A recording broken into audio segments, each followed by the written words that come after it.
Hi friends, இன்றைக்கி ஒரு தரமான ஃப்ரைட் ரைஸ் கடையை பற்றி தான் சொல்ல போகிறேன். இந்த கடை எங்கே இருக்குன்னு பார்த்தீங்கன்னா, நம்ம பாண்டியில் தவளோக்குப்பன்ற ஊரில் இருக்குது. சிக்கன் ரைஸ் மட்டும் இல்லாமல் சிக்கன் நூடுல்ஸ், காடை, எறா ஃப்ரை எல்லாமே இருக்குது. இங்கே வந்து மதிய டைமில் ஹைட்ராபாத் சிக்கன் பிரியாணியும் கிடைக்கும்.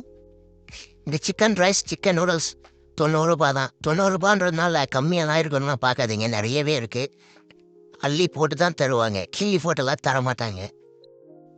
அண்ணன் வந்து அட்ட டைமில் ஒரு 5 பேர் சாப்பிட்ற மாதிரி தான் ரைஸ் போடுறாரு. அவரோட சீக்ரெட் மசாலாலாம் போட்டு பயங்கரமாக ரெடி பண்ணி தர்றாரு. இந்த கடை பேர் வந்து ஹாட் சில்லிஸ். தவளோக்குப்பம் வந்தீங்கன்னா கண்டிப்பாக சாப்பிட்டு பாருங்கள், மிஸ் பண்ணிடாதீங்க. அப்புறம் வருத்தப்படுவீங்க. அப்படியே மறக்காமல் நம்ம பேஜஸ் ஃபாலோ பண்ணிவிடுங்க, உங்கள் ஃப்ரெண்ட்ஸுக்கும் ஷேர் பண்ணிவிடுங்க.